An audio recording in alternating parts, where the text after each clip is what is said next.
আজ ৪ঠা জুলাই ২০২৫। ১৯০২ খ্রিস্টাব্দের ৪ঠা জুলাই ঠিক আজকের দিনেই স্বামী বিবেকানন্দ আমাদেরকে ছেড়ে চলে গিয়েছিলেন। সেই ৪ঠা জুলাই ১৯০২-এ স্বামীজির শেষ দিনটি কেমন ছিল তা আমি আপনাদের কাছে তুলে ধরছি। ৪ঠা জুলাই ১৯০২ ভোরবেলা ঘুম ভাঙল বিবেকানন্দের। তাকালেন ক্যালেন্ডারের দিকে। আজই তো সেই দিন, আমেরিকার স্বাধীনতা দিবস আর আমার দেহত্যাগের দিন। মা ভুবনেশ্বরী দেবীর মুখটি মনে পড়ল তার। ধ্যান করলেন সেই দয়াময় প্রসন্ন মুখটি। বুকের মধ্যে অনুভব করলেন নিবিড় বেদনা। তারপর সেই বিচ্ছেদ বেদনার সব ছায়া সরে গেল। ভারী উৎফুল্ল বোধ করলেন বিবেকানন্দ। মনে নতুন আনন্দ, শরীরে নতুন শক্তি। তিনি অনুভব করলেন তার সব অসুখ সেরে গিয়েছে। শরীর ঝরঝর করছে, শরীরে আর কোনো কষ্ট নেই। মন্দিরে গেলেন স্বামীজি। ধ্যানমগ্ন উপাসনায় কাটালেন অনেকক্ষণ। আজ সকাল থেকে তার মনের মধ্যে গুনগুন করছে গান। অসুস্থতার লক্ষণ নেই বলেই ফিরে এসেছে গান, সুর, আনন্দ। তার মনে আর কোনো অশান্তি নেই। শান্ত স্নিগ্ধ হয়ে আছে তার অন্তর। উপাসনার পরে গুরু ভাইদের সঙ্গে হাসি ঠাট্টা করতে করতে সামান্য ফল আর গরম দুধ খেলেন। ৪ঠা জুলাই যখন সকাল 8:30, তখন প্রেমানন্দকে ডাকলেন তিনি। বললেন, আমার পুজোর আসন করো ঠাকুরের পূজাগৃহে। সকাল 9:30টায় স্বামী প্রেমানন্দ সেখানে এলেন পূজা করতে। বিবেকানন্দ একা হতে চান। প্রেমানন্দকে বললেন, আমার ধ্যানের আসনটা ঠাকুরের শয়ন ঘরে পেতে দে, এখন আমি সেখানে বসেই ধ্যান করব। অন্যদিন বিবেকানন্দ পুজোর ঘরে বসেই ধ্যান করেন। আজ ঠাকুরের শয়ন ঘরে প্রেমানন্দ পেতে দিলেন তার ধ্যানের আসন। চারিদিকে দরজা জানালা সব বন্ধ করে দিতে বললেন স্বামীজি। ৪ঠা জুলাই বেলা 11টা ধ্যান ভাঙল। ঠাকুরের বিছানা ছেড়ে গান গাইতে গাইতে বেরিয়ে এলেন তিনি। মা কি আমার কালো কালো রূপা এলো কেশি, হৃদি পদ্ম করে আলো। তরুণ সন্ন্যাসী রূপের দিকে মুগ্ধ হয়ে তাকিয়ে গুরু ভাইরা। বেলা 11:30টার মধ্যেই দুপুরের খাওয়া সারতে বললেন বিবেকানন্দ। আজ নিজে একলা খাচ্ছেন না, খেতে বসলেন সবার সঙ্গে। সকালবেলা বেলুর ঘাটে জেলেদের নৌকা ভিড়েছিল, নৌকো ভর্তি গঙ্গার ইলিশ। স্বামীজির কানে খবর আসতেই তিনি মহা উৎসাহে ইলিশ কিনেছেন। তারই আদেশে রান্না হয়েছে ইলিশের অনেক রকম পদ। গুরু ভাইদের সঙ্গে মহানন্দে ইলিশ ভক্ষণে বসলেন বিবেকানন্দ। তিনি জানেন আর মাত্র কয়েক ঘন্টার পথ তাকে পেরোতে হবে। ডাক্তারের উপদেশ মেনে চলার আর প্রয়োজন নেই। জীবনের শেষ দিনটা তো আনন্দে কাটানোই উচিত। একাদশী করে খিদেটাও খুব বেড়েছে। ঘটি বাটিগুলোও খেয়ে ফেলতে ইচ্ছা করছে, বললেন স্বামীজি। পেট ভরে খেলেন ইলিশের ঝোল, ইলিশের অম্বল, ইলিশ ভাজা।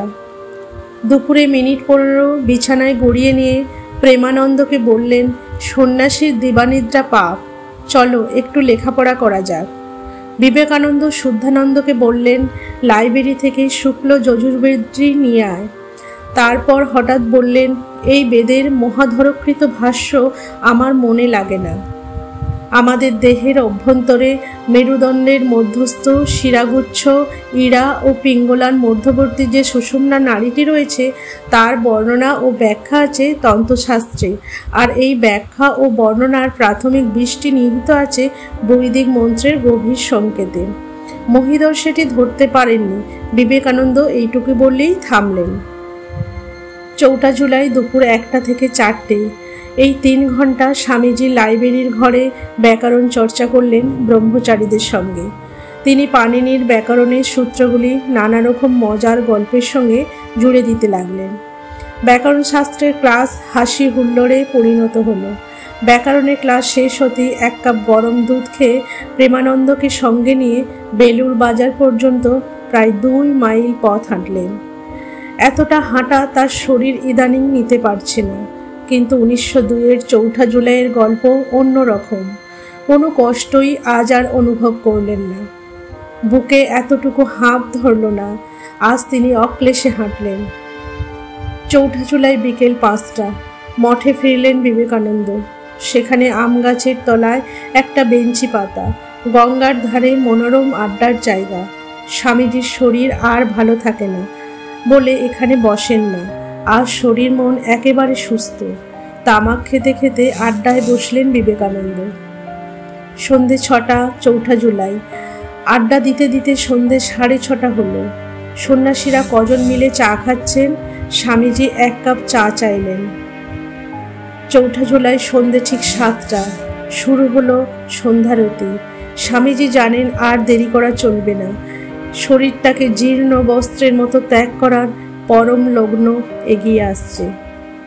তিনি বাঙাল বজেন্দ্রকে সঙ্গে নিয়ে নিজের ঘরে চলে গেলেন।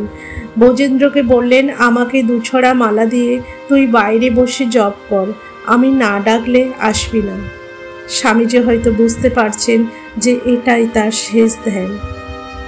৪ঠা জুলাই ঠিক সন্ধে ৭:৪৫। স্বামীজি যা চেয়েছিলেন তা ঘটিয়ে দিয়েছেন। বজেন্দ্রকে ডাকলেন তিনি। বললেন, জানালা খুলে দে, গরম লাগছে।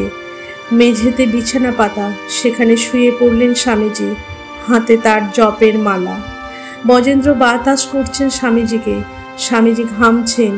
বললেন, আর বাতাস করিস নে, একটু পা টিপে দে। ৪ঠা জুলাই রাত ৯:১০। স্বামীজি বাঁ পাশে ফিরলেন। তার ডান হাতটা থরথর করে কেঁপে উঠল। কুণ্ডলিনীর শেষ ছোবল বুঝতে পারলেন বিবেকানন্দ। শিশুর মতো কাঁদতে লাগলেন তিনি। দীর্ঘশ্বাস ফেললেন। গভীর সেই শ্বাস। মাথাটা নড়ে উঠে বালিশ থেকে পড়ে গেল। ঠোঁট আর নাকের কোণে রক্তের ফোঁটা। দিব্যজ্যোতিতে উজ্জ্বল তার মুখ, ঠোঁটে হাসি।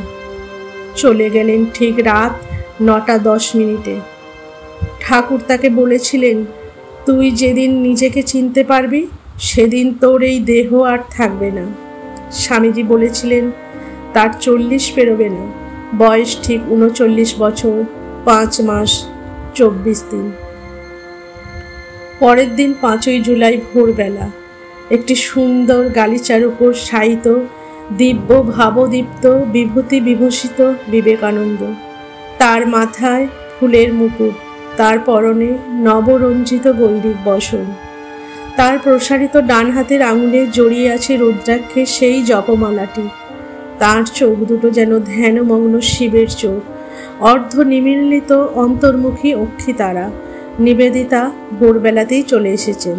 স্বামীজির পাশে বসে হাত পাকা দিয়ে অনবরত বাতাস করছেন। তার গাল দুটি বেয়ে নামছে নীরব অশ্রুধারা। স্বামীজির মাথা পশ্চিম দিকে, পা দুখানি পূবে গঙ্গার দিকে। শায়িত বিবেকানন্দের পাশেই নিবেদিতাকে দেখে বোঝা যাচ্ছে সেই গুরুগত প্রাণা, ত্যাগ তিতিক্ষা অনুরাগিনী বিদেশিনী তপস্বিনীর হৃদয় যেন গলে পড়ছে সহস্র ধারে। আজকের ভোরবেলাটি তার কাছে বহন করে এনেছে বিশুদ্ধ বেদনা। অসীম ব্যথায় পবিত্র পাবকে জ্বলছেন, পুড়ছেন তিনি। এই বেদনার সমুদ্রে তিনি একা, নির্জনবাসিনী নিবেদিতা। বিবেকানন্দের দেহ স্থাপন করা হলো চন্দন কাঠের চিতায়। আর তক্ষুনি এসে পৌঁছালেন জননী ভুবনেশ্বরী। চিৎকার করে কাঁদতে কাঁদতে লুটিয়ে পড়লেন মাটিতে। কি হলো আমার নরেনের? হঠাৎ চলে গেল কেন?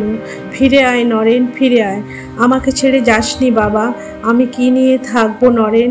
ফিরে আয়, ফিরে আয়। সন্ন্যাসীরা তাকে কি যেন বোঝালেন। তারপর তাকে তুলে দিলেন নৌকায়।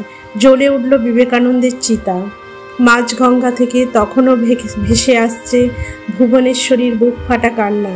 ফিরে আয় নরেন, ফিরে আয়। ভুবনেশ্বরীর নৌকা ধীরে ধীরে মিলিয়ে গেল। তার কান্না, ফিরে আয় নরেন, ফিরে আয়, ভেসে থাকলো গঙ্গার বুকে। নিবেদিতা মনে মনে ভাবলেন, প্রভুর ওই জ্বলন্ত বস্ত্রখণ্ডের এক টুকরো যদি পেতাম। ৫ই জুলাই সন্ধে ৬টা দাহকার্য সম্পূর্ণ হলো। আর নিবেদিতা অনুভব করলেন কে যেন তার জামার হাতটা টান দিল। তিনি চোখ নামিয়ে দেখলেন অগ্নি ও অঙ্গার থেকে অনেক দূরে, ঠিক যেখানে দাঁড়িয়ে তিনি, সেখানেই উড়ে এসে পড়ে ততটুকু জ্বলন্ত বস্ত্রখণ্ড যতটুকু তিনি প্রার্থনা করেছিলেন। নিবেদিতার মনে হলো মহাসমাধির ওপার থেকে উড়ে আসা এই বহ্নিভান পবিত্র বস্ত্রখণ্ড তার প্রভুর, তার প্রাণসখার শেষ চিঠি। স্বামীজি যা চেয়েছিলেন তা ঘটিয়ে দিয়েছেন।